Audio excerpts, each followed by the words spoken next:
The moment Captain Traoré spoke back, and the world took notice. Captain Ibrahim Traoré has finally broken his silence, and no one saw this coming. When US General Michael Langley, one of the Pentagon's top voices in Africa, stood in front of cameras and accused Traoré of corruption, most people expected one of three things: silence, retreat, or submission. But instead, what the world got was a bold, unflinching response, a declaration not just of innocence but of defiance, of African pride, of independence, and maybe the start of a rebellion that's rattling the old world order to its core. Why was he targeted?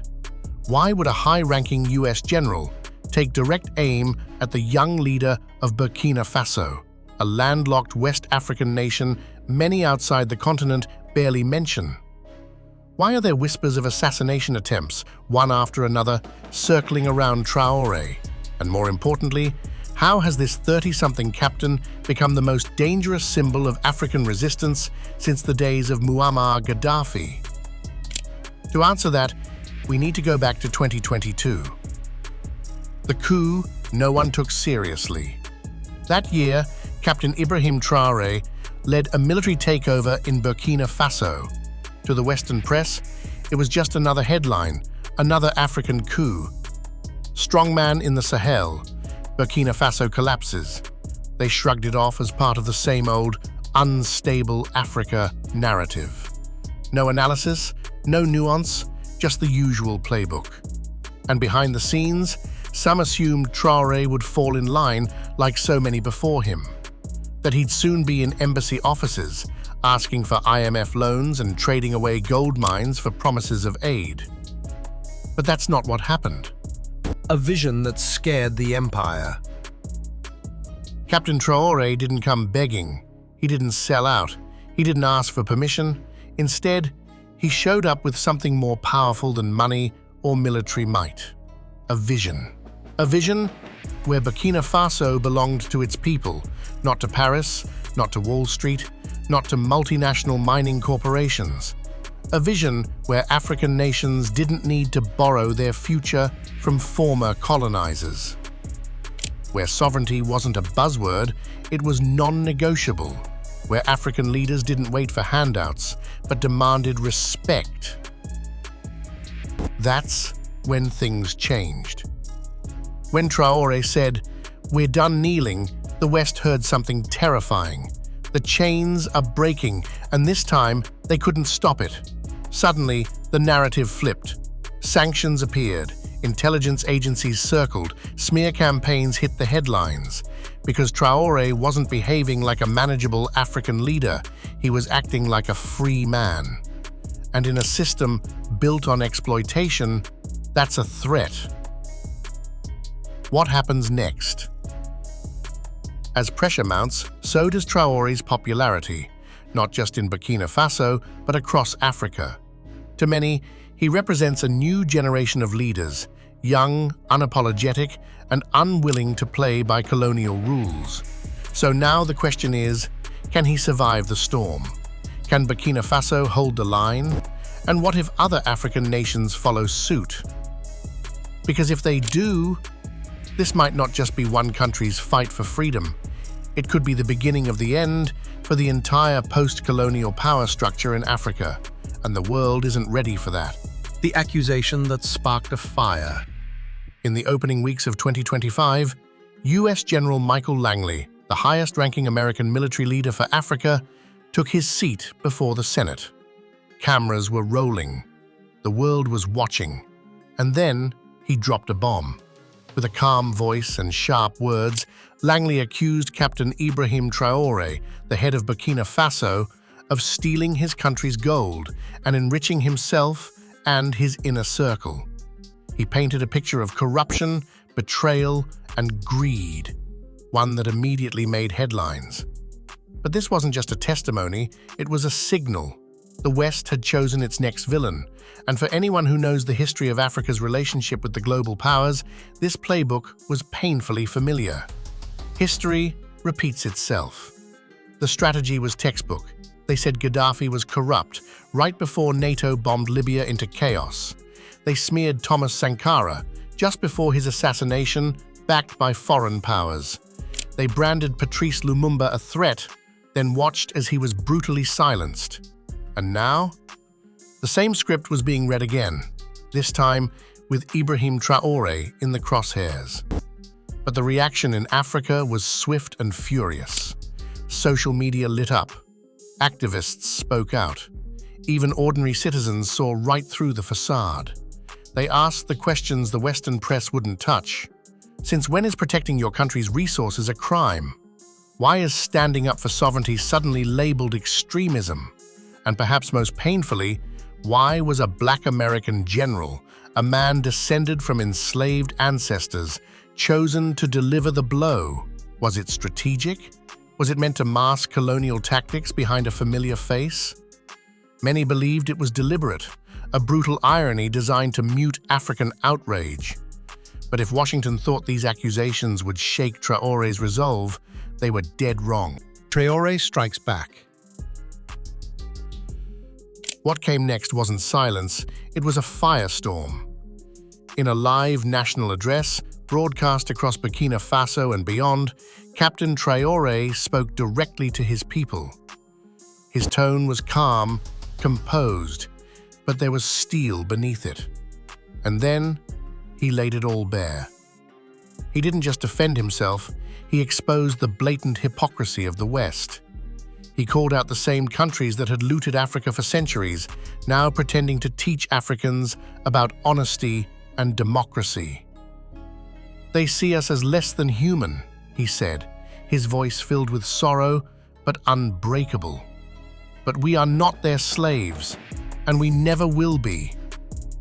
He spoke of NGOs used as tools of manipulation, of foreign aid wrapped in chains, of how media campaigns and smear tactics soften the ground before regime change begins. And most powerfully, he reminded his people, freedom isn't politely requested, it's taken, fought for, lived, even if the price is everything. More than a speech, a revolution begins. This wasn't just a rebuttal, it was a call to arms, a political manifesto wrapped in truth and fire, a challenge not just to the accusations, but to the very system that keeps African nations shackled. And it resonated far beyond the borders of Burkina Faso. Across Africa, across the diaspora, across every village and city, tired of being dictated to, something stirred. A sense that maybe, just maybe, the chains were cracking. But Traoré didn't stop with words, because in this fight, speeches alone won't be enough, and everyone watching, friend or foe, knows it. The revolution under fire. Even as Captain Ibrahim Traoré's fiery speech rippled across Africa, igniting hope, pride, and resistance, darker forces were already moving in the shadows. Whispers turned to reports, rumors gave way to chilling facts. Since 2022, there have been not one, not two, but 18 known assassination attempts on Traoré's life. Let that sink in. 18 separate efforts to take out a man who dared to dream of a truly sovereign Africa. But before we dive deeper, quick check-in. Are you enjoying this story? If you are, give this video a like, share it with someone who needs to hear this, and hit that subscribe button so you don't miss out on more untold stories from Black Africa. Back to the story. And the bullet that never hit. One of the most terrifying plots unfolded recently.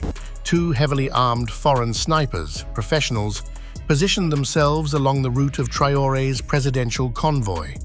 They had a clear mission: eliminate the captain, end the revolution before it truly took off, cut the head from the lion. But Traoré wasn't walking blind.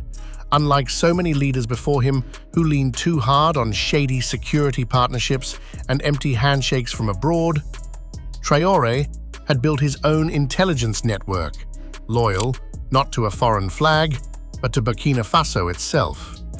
That network saw the threat coming, set a trap, and shut it down before the assassins could even raise their rifles. "They tried to kill the revolution," one top commander later said, "but we killed the threat first." This wasn't just another failed assassination. This was a message, loud and clear. Traore wasn't leading alone. The people were awake now, and Africa's resistance had teeth. The real target isn't just a man, it's a movement. These sniper attacks weren't random, they were symptoms of panic. Old powers, governments, corporations, global elites are feeling it.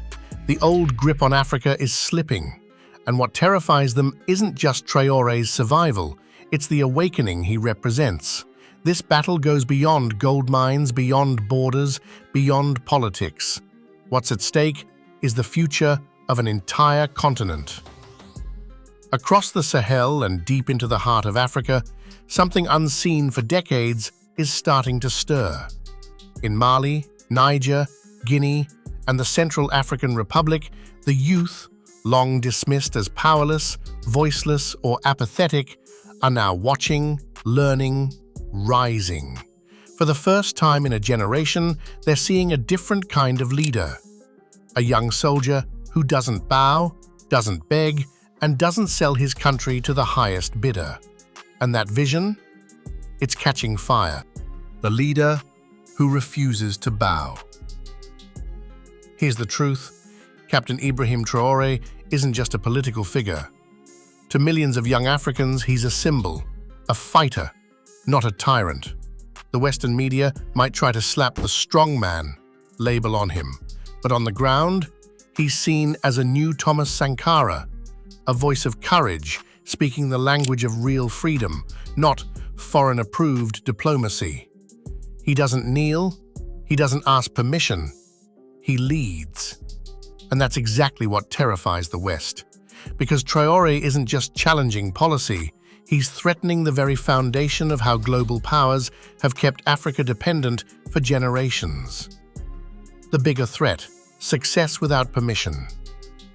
If Burkina Faso manages to rise, truly rise, without bowing to the IMF, without cutting deals with French corporations, and without trading its natural wealth for Western aid packages, then a message will echo from coast to coast across the continent. Africa doesn't need permission. Africa doesn't need to beg. Africa can build its own future. And that's the nightmare keeping think tanks, finance ministers, and defense departments in the West awake at night. This isn't just politics, it's a challenge to the whole game. Traoré isn't simply questioning where troops are stationed or how mining deals are signed. He's challenging the entire playbook, the one where Africa stays rich in gold, uranium, cobalt, and culture, but poor in power, poor in infrastructure, poor in control over its own destiny. He's daring to rewrite the rules, and not with PR statements or photo ops, he's doing it with action. And when a leader refuses to be bought, when he can't be bribed, bullied, or blackmailed, he becomes a threat the system can't process. Why the smears? Why the bullets? Why are the headlines suddenly calling him corrupt with no solid evidence? Why the string of assassination attempts? Why the silence when Western-backed regimes crush dissent? Yet outrage when Traoré dares to speak about sovereignty? Because deep down, they don't fear that he's corrupt, they fear that he's incorruptible. And in a world where corruption oils the machine, where loyalty is often for sale, an incorruptible African leader isn't just inconvenient, he's revolutionary. He's dangerous not because of what he's done, but because of what he represents. A future where Africa is no longer a colony disguised as a partner. A future where Africa doesn't ask, but decides. And for some, that's the most dangerous idea of all. Africa is waking up. and the world can't look away from the lively sidewalk cafes of Bamako to the bustling markets of Ouagadougou. A new kind of conversation is taking shape. It's spreading in TikTok reels, in WhatsApp threads, in underground podcasts, and late-night chats. And here's the part that matters. The West can't stop it. Young Africans, armed not with weapons, but with memory, awareness, and bold questions, are finally asking what used to be dangerous to even whisper. Why are we sitting on the world's richest land, but living in the world's poorest conditions? Why do we need to ask permission for what's already ours? Why are those who fight for us killed, while those who sell us out are praised as leaders? A painful past that's still bleeding. The scars are fresh, even if they're decades old. The tragedy of the Congo still festers, a country holding 70% of the world's cobalt, the lifeblood of smartphones and electric cars, while its people live in crippling poverty. Libya, once Africa's most prosperous nation, was bombed into chaos for daring to dream of a single African currency, an idea that terrified the powers that be. And all across West Africa, the gold, cocoa, cotton, and oil keep flowing, but not to the people who live on the land that produces it. The children still walk barefoot on soil, poisoned by theft, disguised as trade. But now, finally, the youth are connecting the dots. Traore's fight is bigger than Burkina Faso. This isn't just Burkina Faso's moment. This is the Congo's unfinished struggle, Ghana's interrupted revolution, South Africa's renewed awakening. It's a fight for all of Africa. And the world? It's paying attention and getting nervous. Because if Captain Ibrahim Traoré stands tall, if he holds the line, then his ideas hold. And ideas, especially the kind that awaken a sleeping giant, spread faster than armies and last longer than regimes. A small nation with a roaring heartbeat. Burkina Faso may be small on the map, but today, its heartbeat echoes across an entire continent. You can feel it in the rhythm of the music, in the fire behind protest chants, in the determination in students' eyes. And one question now hangs heavy in the African air. Will Burkina Faso be crushed, or will it light a flame that no bullet, no smear campaign, no foreign-backed coup can put out? Because make no mistake, as tanks rumble and backroom deals are whispered in embassy corridors, this isn't about democracy. It's not about human rights. It's not about stability. It's about power. It's about control. It's about the wealth they've built by keeping Africa down. But that system, it's cracking. And this time, the world... This isn't just about gold. It's about power. African power. It's not just about money, it's about control. And more than anything, it's about freedom. African freedom.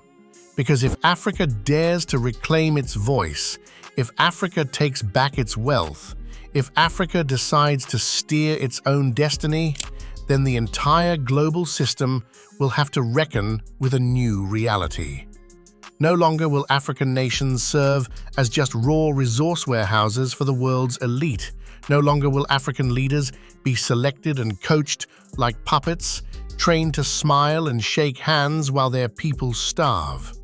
No longer will the land of kings, queens, inventors, and warriors be treated like a beggar at its own table. Traoré has already chosen his side. Captain Ibrahim Traoré didn't take the easy road. He chose the dangerous one, the path of giants, the path of Lumumba, Sankara, Nkrumah, Gaddafi. Men who believed in Africa first and paid the ultimate price for it. Every move Traoré makes could be his last. Every ally could be a double agent. Every sunrise could bring another bullet with his name on it. But it's also the only road that leads to real independence. And now, the question falls to the rest of the continent. Will Africa stand with Traore or stand by, silent, as the story repeats once again? Because this isn't just his fight. This is Africa's fight, a fight for the future, a fight for the soul of the next 100 years. And trust this, history is watching. A moment of truth. Ask yourself this. Why is it that every time an African leader dares to defend their nation's resources, they're immediately called corrupt, dangerous, or unstable by foreign powers? And think about this. Was it just chance that a black American general was the one sent to accuse an African freedom fighter? Or was that a calculated move to confuse the message, to dull the outrage, to disguise the same old control tactic behind a familiar face? What side are you on?